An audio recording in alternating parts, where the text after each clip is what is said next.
Olá, nós convidamos você a conversar conosco e compartilhar informações no Papo Digital 2. Hoje o nosso tema é as eleições nas redes sociais.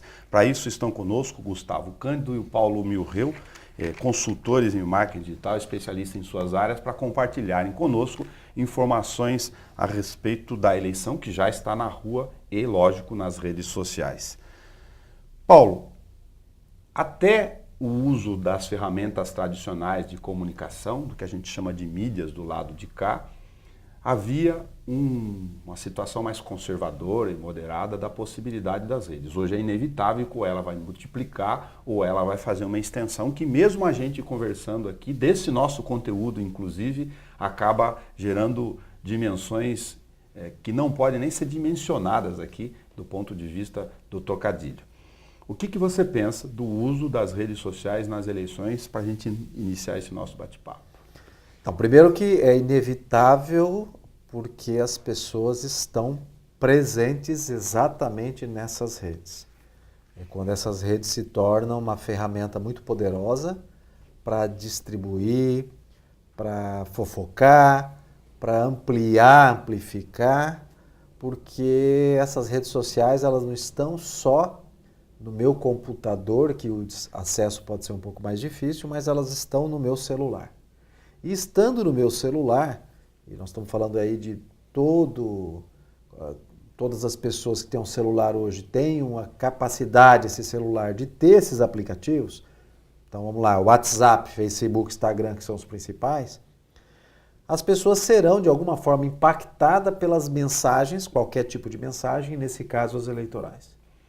Vou fazer um recorte aqui, sempre pensando no leigo, Gustavo, em duas situações. Nós estamos aqui na TV, se eu quiser fazer uma estratégia de propaganda positiva para que compartilhem as nossas informações, o cara vai buscar o horário da grade, ou hoje do site, ou no YouTube, quer dizer, ele tem uma série de frentes que não tinha disponível na última eleição, que nós mesmos fizemos aqui. Ok, mas tem a diferença entre o ao vivo, inclusive na rede, e depois a multiplicação. Na verdade, a minha observação é para a seguinte pergunta. O depois talvez seja muito mais forte do que o ao vivo? É possível que sim. Eu acredito que nessas eleições a gente vai perceber o quanto esse depois pode atingir um número maior de pessoas e, por consequência, fazer mais diferença. Pode ser exponencial, inclusive. Pode ser. A gente debatia aqui antes de começar na nossa pauta aqui, o exemplo de dois casos que aconteceram recentemente do programa Roda Viva, do candidato Jair Bolsonaro, que teve uma certa audiência na TV. A gente sabe que a cultura não tem uma audiência muito grande, a TV Cultura, mas por os padrões da cultura ele teve uma audiência muito boa em relação aos outros candidatos. A repercussão do programa no YouTube, inclusive a transmissão do YouTube ao vivo foi maior, teve mais audiência do que a própria TV, e a repercussão do programa posteriormente deu a ele uma visibilidade muito maior que ele não teria, ou seja, mais pessoas viram o que o candidato falou, mais pessoas viram a entrevista pelo YouTube por conta do compartilhamento do que na televisão ao vivo. Para aferir, desculpa, essa capacidade de multiplicação exponencial, a gente citou também o exemplo do Cabo Daciolo no debate da TV Bandeirantes, que até então era pouquíssimo conhecido. E exatamente, porque também falávamos que esse produto, né, que é a gravação agora, o áudio e vídeo, que neste momento eu tornava... No passado eu acreditava que ele era o principal. Talvez ele não seja mais, mas o subproduto do que eu acabo criando com este produto acaba sendo mais importante. Imagina que nós falamos aí de uma transmissão pelo YouTube, que está lá no YouTube, e não falamos das 3 redes sociais que eu acabei de falando, WhatsApp, Facebook e redes sociais. Mas o YouTube, aquela transmissão e o que foi gravado, e foi gravado há um mês atrás, que será utilizado também em recortes deste produto como um subproduto para o candidato naquele momento que ele achou mais positivo, ele vai fazer reverberar dentro dessas outras redes sociais. Então eu posso pegar um trecho daquele produto da entrevista da TV Cultura do mês passado, retrasado, que foi positivo para mim, que eu posso tirar do contexto e usar ele agora na campanha favoravelmente nas redes sociais. Antes do comentário do Gustavo, só um dado disso do ponto de vista técnico de jornalismo aqui. A lei eleitoral, ela sempre travou muito do ponto de vista das candidaturas a ideia de recorte e edição para ficar fora do contexto, inclusive, para evitar a manipulação de conteúdo, de informação final na televisão, na propaganda eleitoral. Na internet, isso é completamente solto. Exatamente. Impossível de você, de alguma forma, ou quase impossível de controlar. E imagina, se eu trabalhar só no campo do que é certo, correto e ético, é uma coisa. Mas eu posso ter amplas possibilidades com essas tecnologias de ter uma turma lá, de uma equipe ali secundária, que vai fazer um trabalho com as pessoas que são hoje a maior mídia, o maior broadcast. Individualmente eu sou um grande broadcast. Eu ia comentar sobre isso, que a gente viu nas últimas semanas, antes da definição dos candidatos, os partidos brigando por coligações e o quanto essas coligações deram aos partidos tempo de TV. Que até as últimas eleições era o grande objetivo, você ter bastante tempo de TV para você impactar cada vez mais. Mas diante do que a gente está falando, quer dizer, o tempo de TV ele é obviamente importante, a gente sabe que alguns candidatos têm muito mais tempo de TV do que outros. Agora, esses pequenos recortes do que quer que seja que ele vai apresentar na TV, ou uma entrevista, ou o próprio programa, ele vai poder replicar infinitamente. Então, assim, de repente, esse tempo de TV talvez ele faça diferença, mas não tanto quanto a gente viu antes. A própria lei, quando a gente observa o que é permitido um candidato fazer hoje em relação ao que era, a gente percebe a transição, o quanto o digital dominou, mudou as nossas vidas, né? Se você pega o candidato, ele não pode hoje distribuir chaveirinho, fazer camiseta, caneta, boné, ele não pode fazer outdoor, não pode pintar muro, não pode pôr faixa. Pode fazer comício. Ou seja, show. Ele não pode fazer showmício.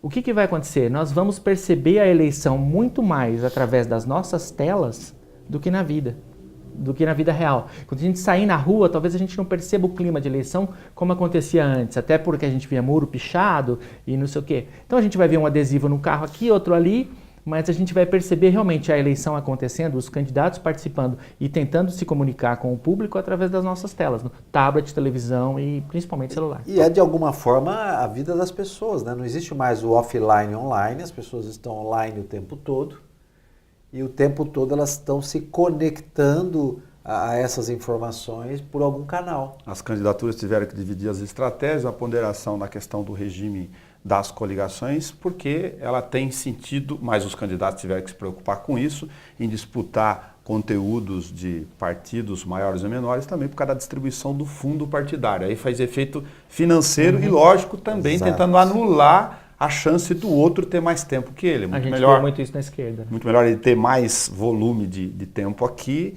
e anular o outro. Efeito Alckmin, Ciro Gomes, talvez tenha sido mais comentado em função disso. E agora você imagina, se o subproduto pode ser melhor que o próprio produto, claro que ele é o insumo básico, mas o subproduto é que vai ter a base da minha estratégia, eu posso criar produtos de uma forma muito simples, né? Eu posso pôr um candidato conversando com um dito jornalista como um entrevistador, com um painel hoje de uma cor, amanhã de outra, com um logotipo de uma cor, outro logotipo, e vou criar fatos noticiosos sobre aquele candidato que necessariamente...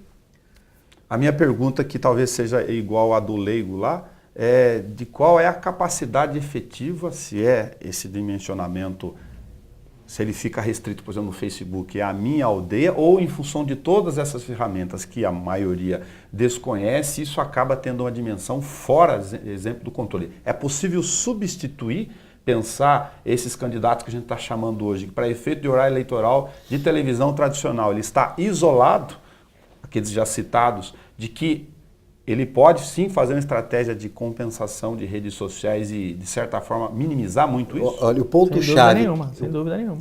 Porque o ponto-chave, tanto para esse candidato como para qualquer empresa, para qualquer pessoa que quer utilizar um bom canal para se relacionar com eleitor, consumidor, é muito barato. O investimento é muito baixo versus o que existia antes. Não significa que é nada.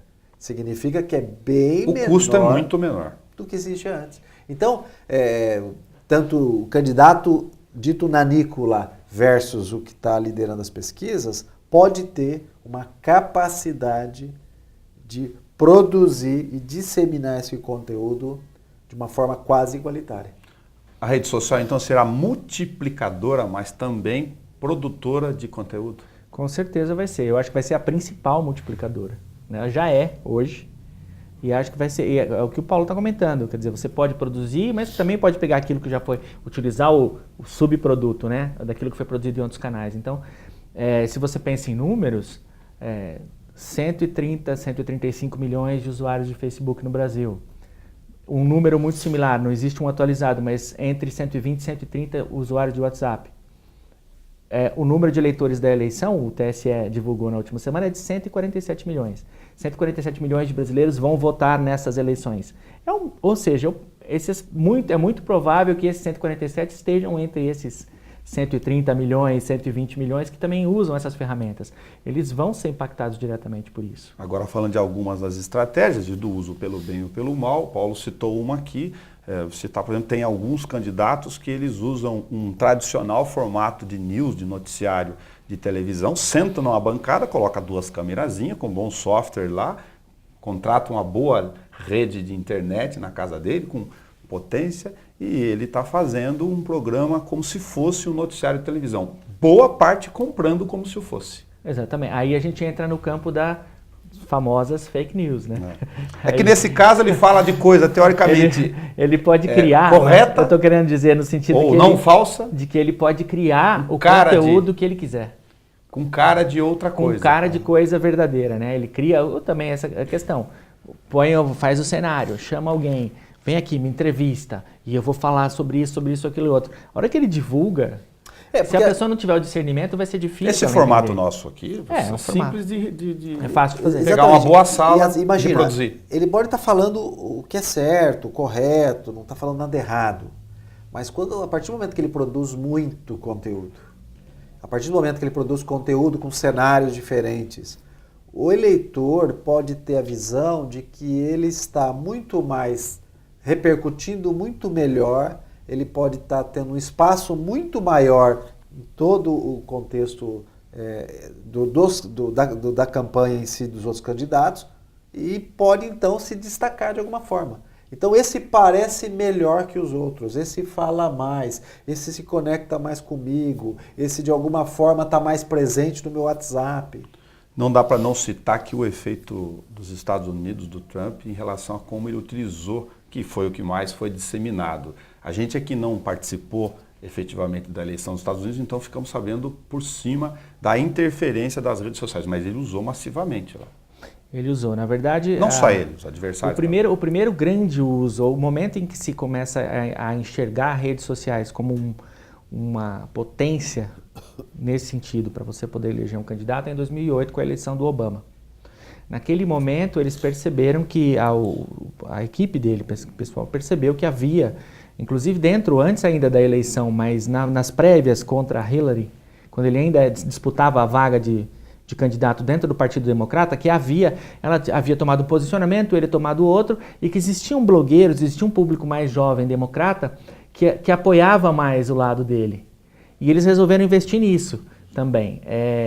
Então, como investir? O que é investir? Na verdade, uma produção de conteúdo voltada especificamente para esse público.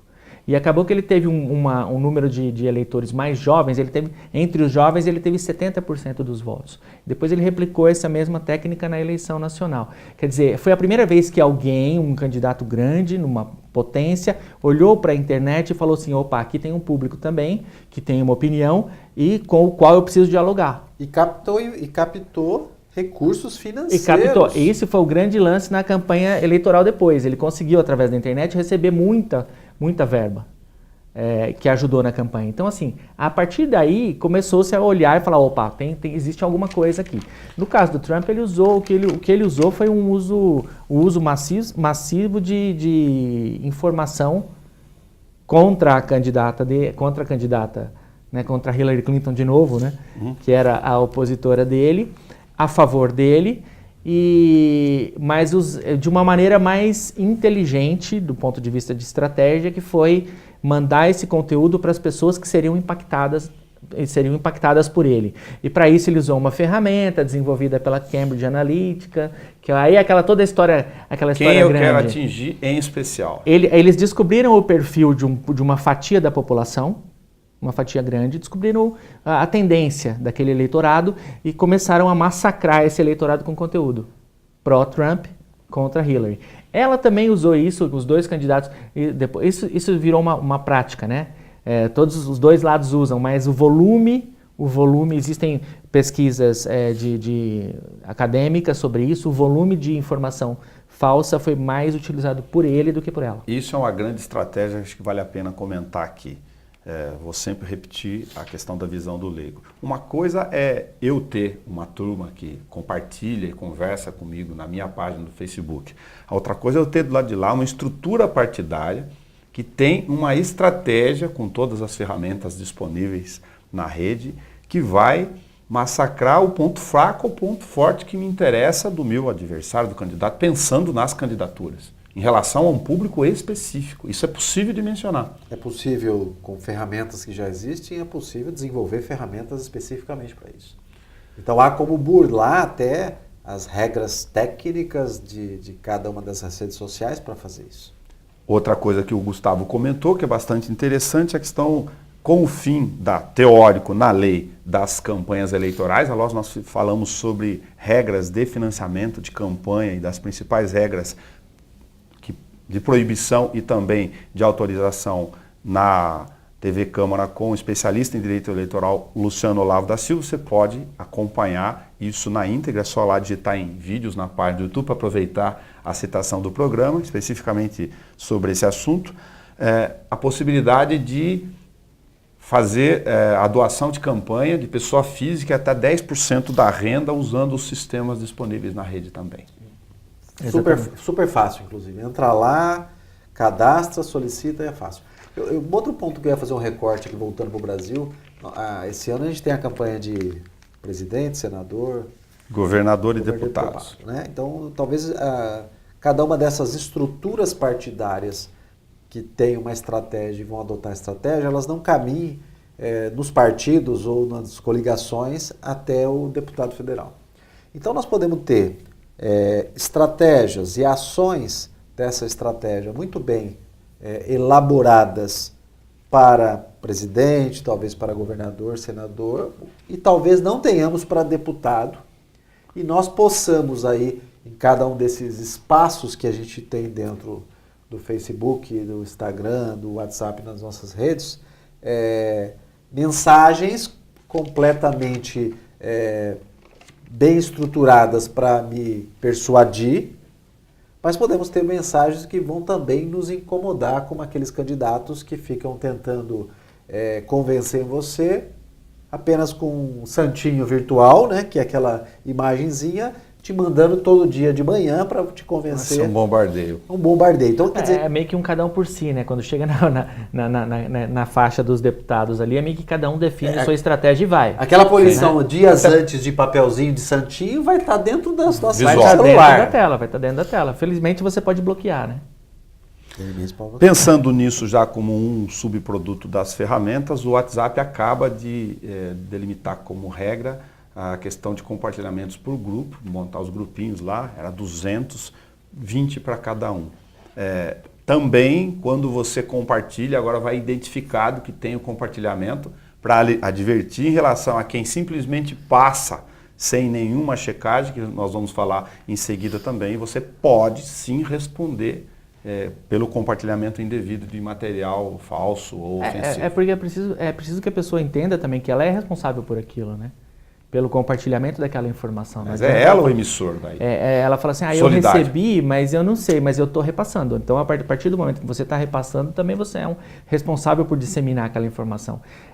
O que a gente percebe desde as eleições americanas é que principalmente Facebook, e aí por consequência as outras acabam influenciando, têm se preocupado em manter uma transparência, ou pelo menos limpar um pouco fazer uma fiscalização melhor do tipo de conteúdo que é encaminhado, repassado e mesmo produzido dentro da plataforma para deixar toda essa transação mais transparente, né? Então, por exemplo, os candidatos vão poder fazer a sua campanha no Facebook, vai ter ali a origem da página, quando a página foi criada, recebeu doação, tem um lugarzinho para verificar quem foi que doou, existe um arquivo ali onde essas campanhas vão ser arquivadas durante 7 anos para que seja verificado quem foi que criou a página, quem pagou por aquela campanha, porque eles vão poder impulsionar essas publicações no Facebook.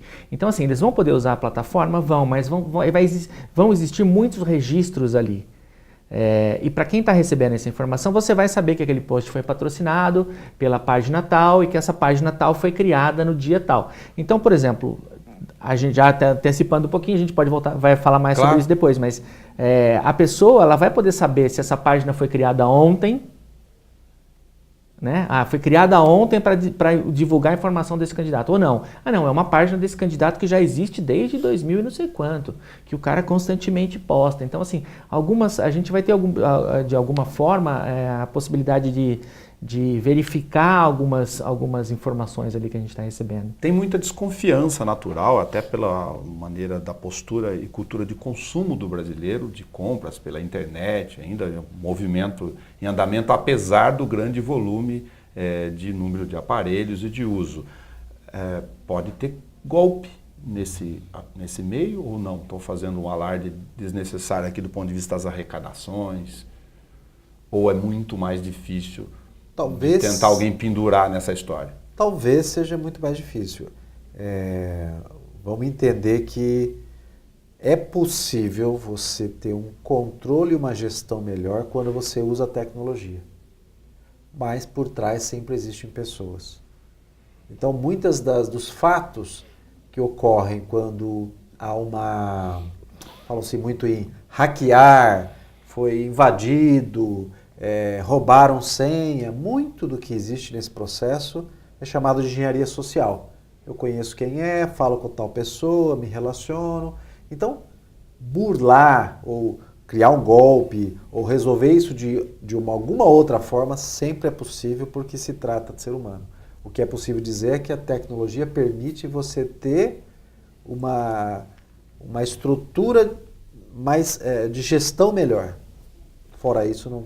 O WhatsApp do limite de 20 compartilhamentos em grupo que eu citei, na sua visão, ela é mais uma questão de estratégia de preservar ou de impedir compartilhamento em massa, dar uma segurada na onda? Com certeza ele impede o compartilhamento em massa, mas também é um posicionamento da ferramenta, né? Eu acho que eu não sei se vai... A gente discutia também antes a existência, a possibilidade de existirem softwares que façam esse trabalho, robozinhos, né? Que façam esse trabalho de compartilhamento e não sejam detectados. Um a um e não sejam detectados, ou seja, acabem inviabilizando essa tentativa de medida de segurança.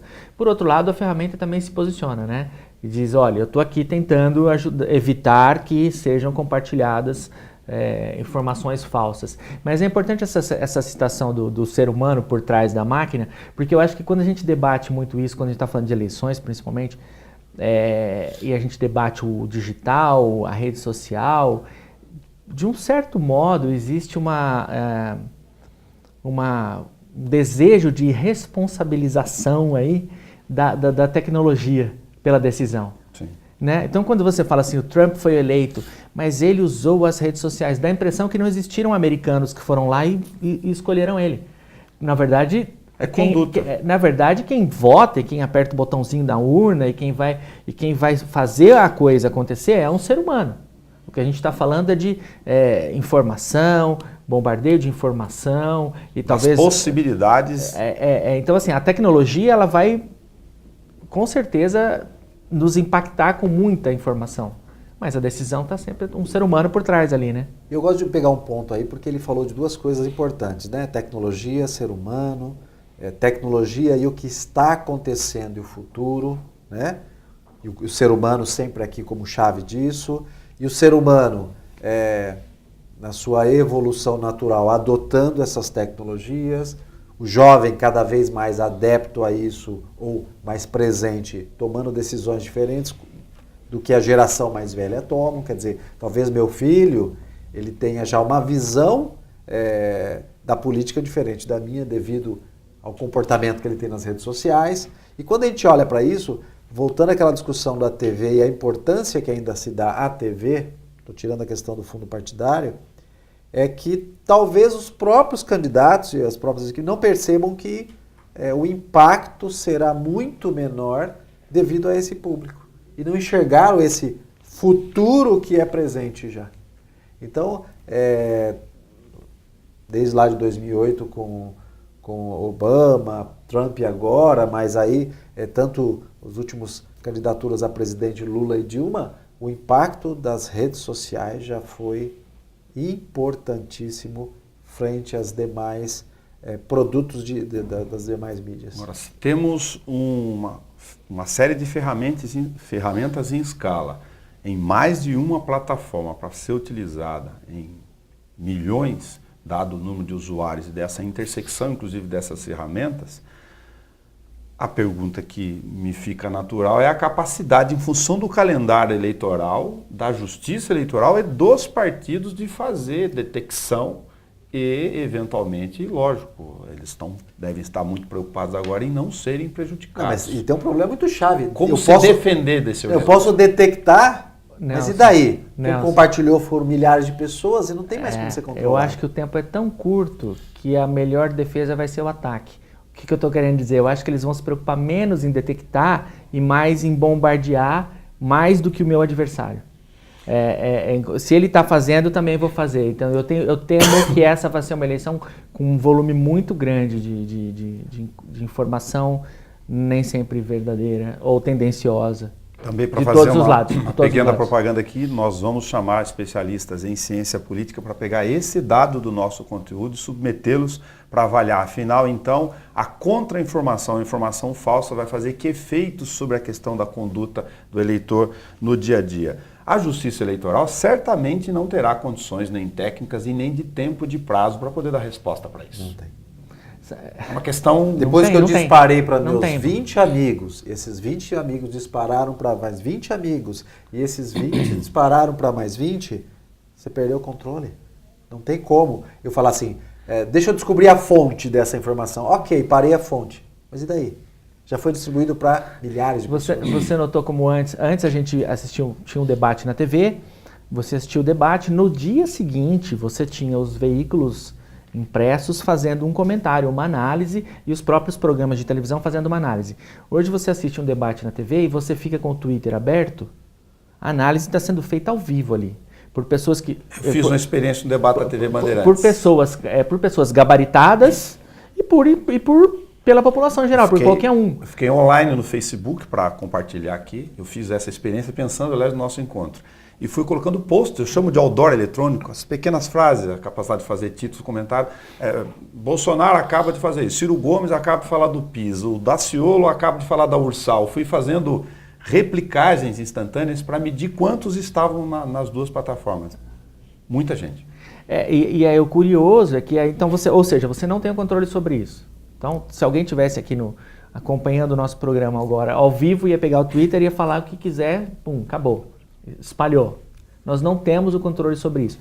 E depois vem um segundo momento que é a interpretação dos fatos, né? Logo em seguida. Eu vi, você viu, se a gente pega os debates, a gente vê o pessoal que apoia um candidato, ele pega a mesma...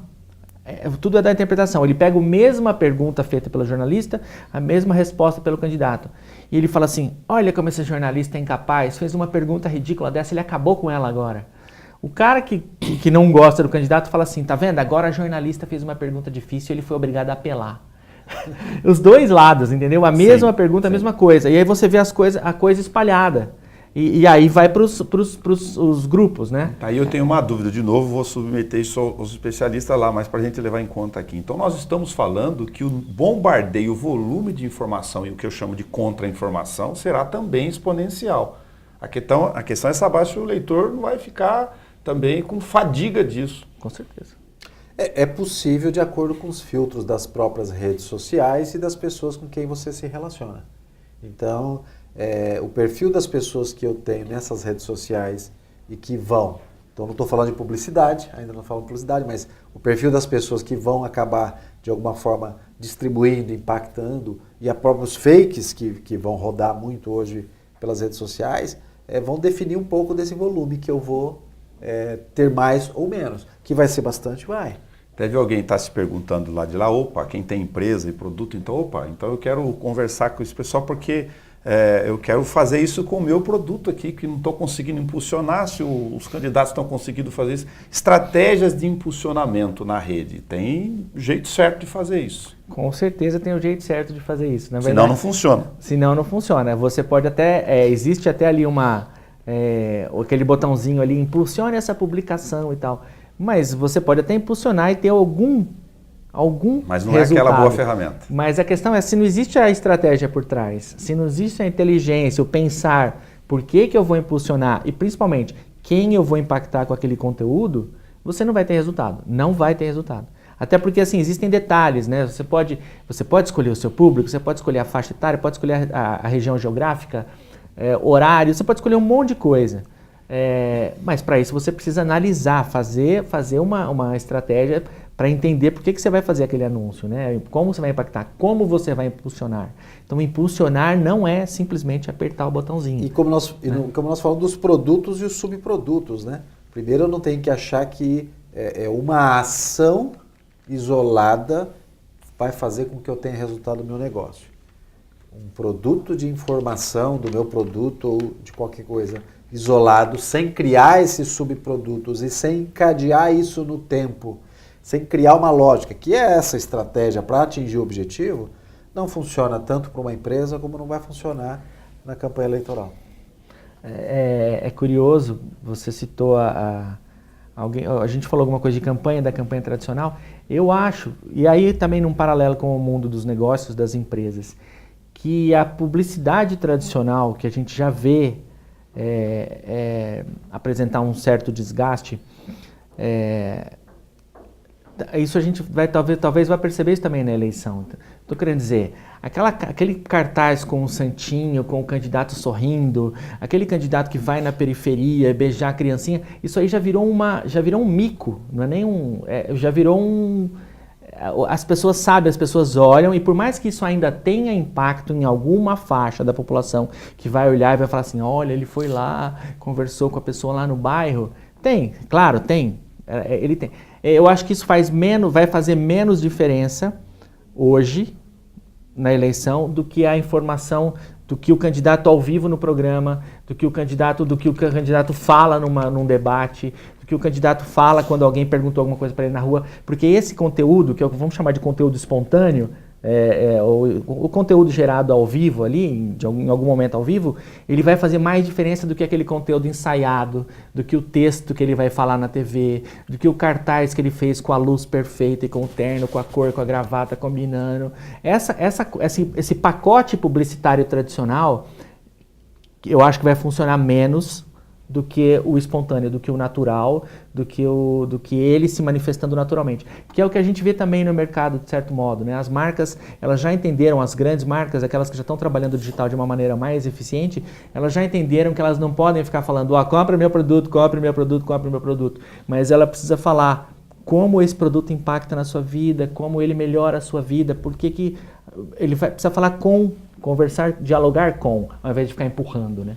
Aproveitando essa citação, vou ajudar um pouco a questão daquele que esteja preocupado ou aquele que, se não estiver, queira ter o mínimo de informação sobre isso. Bom, se tem um bombardeio também pelas próprias estatísticas de muita notícia falsa e de conteúdo que eu quero identificar, às vezes não é falso, é um posicionamento daquela tendência, mas eu quero identificar qual é aquela tendência, qual é aquela origem, eu tenho algumas ferramentinhas aqui para poder fazer o mínimo de checagem mesmo no sistema das redes, né?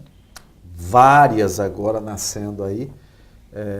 Vou falar de duas aqui que eu acompanho. Você vai ver no nosso rodapé algumas dessas informações para você poder anotar enquanto a gente comenta aqui. Uma foi um grupo de desenvolvedores de software que, acho que há uns 2 anos atrás ou 3, fez uma vaquinha virtual, que é o chamado crowdfunding, para obter recursos financeiros e desenvolver um software baseado em inteligência artificial que monitora todas as despesas dos deputados, senadores, lá no Congresso Nacional. Serenata.ai. Serenata.ai é o site, Serenata de Amor, e ela começa a checar e verificar se aquele deputado, por exemplo, teve uma despesa naquele momento em Brasília e ao mesmo tempo em São Paulo. Como se ele pudesse estar ao mesmo tempo em dois lugares. E também as distorções de valores, né? Monitorando e acompanhando quanto ele gasta de alimentação, por exemplo, e entregando isso publicamente para todo eleitor que quiser acompanhar. Um trocadilho com a vigilância aí para o nome da outra citação, do Vigia Aqui. Exatamente. Porque esse da Serenata de Amor, ele acaba acompanhando aquele deputado, senador que já está lá no cargo dele, você acompanha como é que ele foi para saber se realmente qual foi o trabalho que ele desenvolveu e qual foi a prestação de contas que ele fez.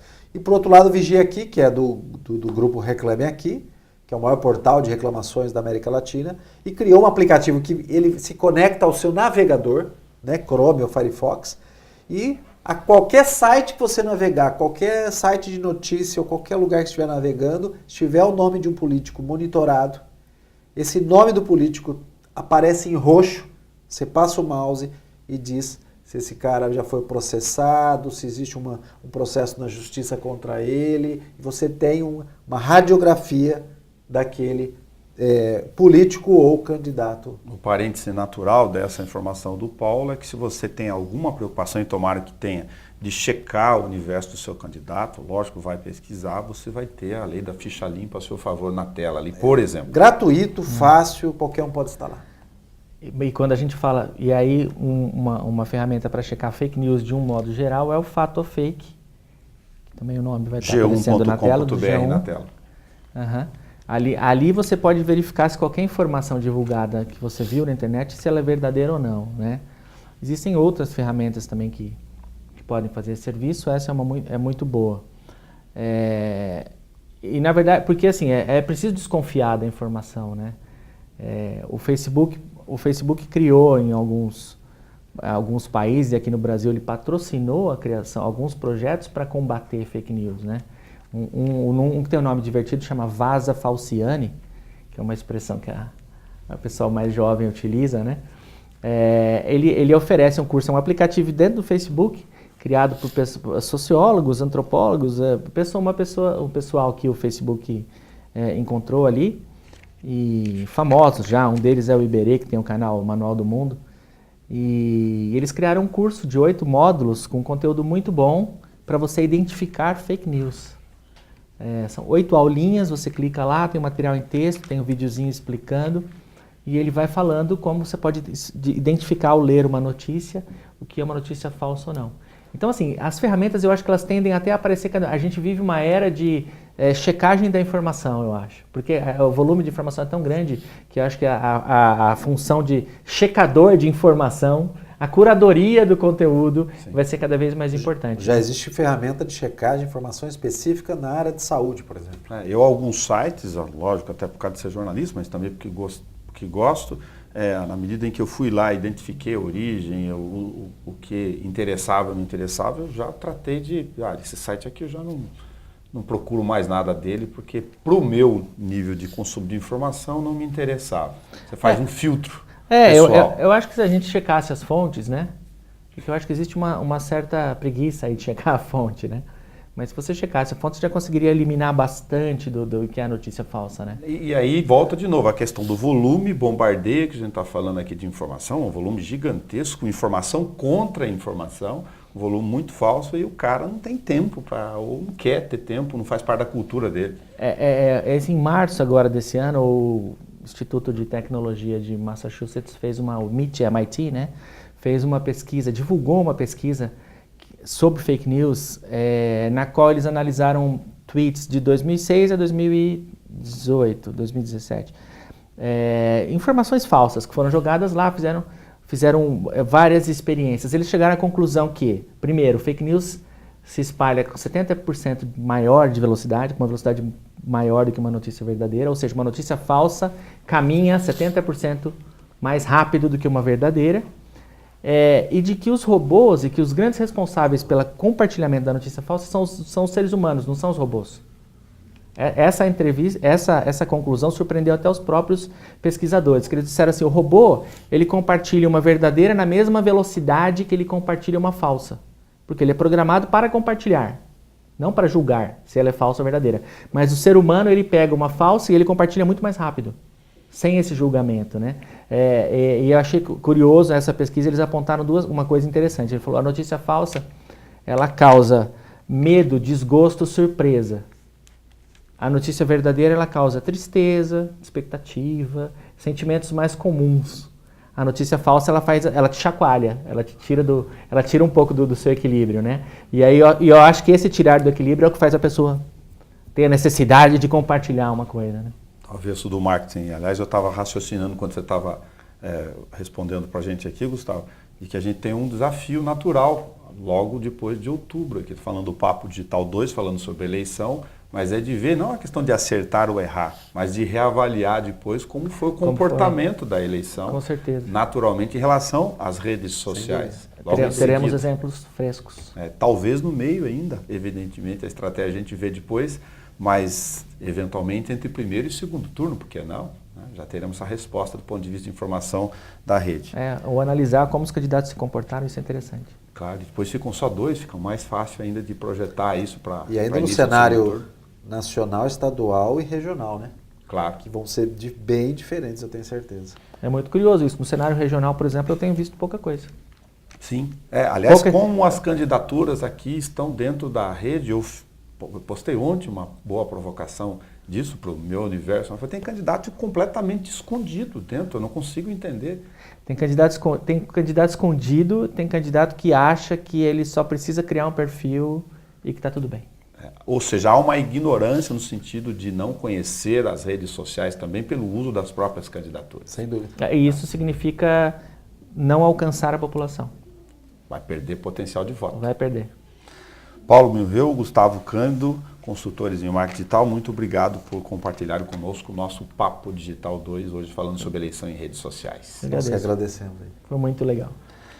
Você pode encontrar esse programa na íntegra nas redes sociais, para não perder o natural compartilhamento aqui, para você assistir a hora que você quiser. Você vai na página da TV Câmara no YouTube, clica em vídeos e vai estar lá, Papo Digital, eleições nas redes sociais. Até o nosso próximo bate-papo.